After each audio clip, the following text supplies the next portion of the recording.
Assalamualaikum warahmatullahi wabarakatuh. Izin memperkenalkan diri, nama saya Ika Zakia dari kelas 2B dengan NPM 241305350, Prodi Pendidikan Guru Sekolah Dasar Universitas Lampung. Pada kesempatan kali ini, saya akan menyampaikan hasil bacaan saya mengenai buku Filsafat Politik karya Henry Jasmin pada bagian 2, bab keempat yang berjudul Aristoteles Ilmu Politik.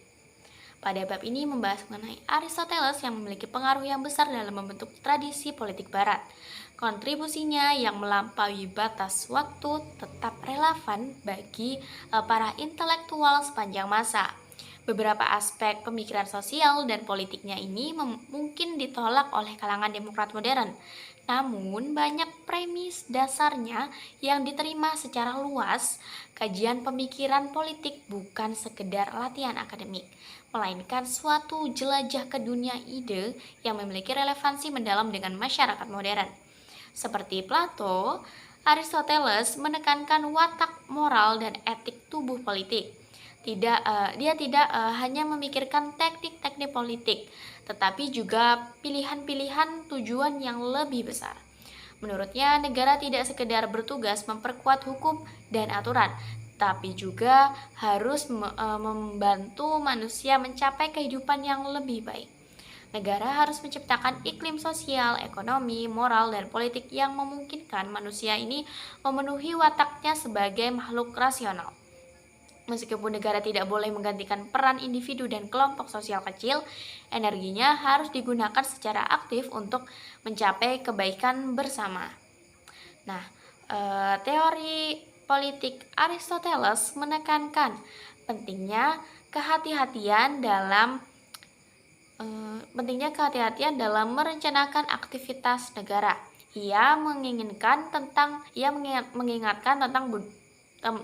bahaya bagi masyarakat berdasarkan cetak biru reformasi sosial yang mengabaikan pengalaman, tradisi, dan kapasitas manusia.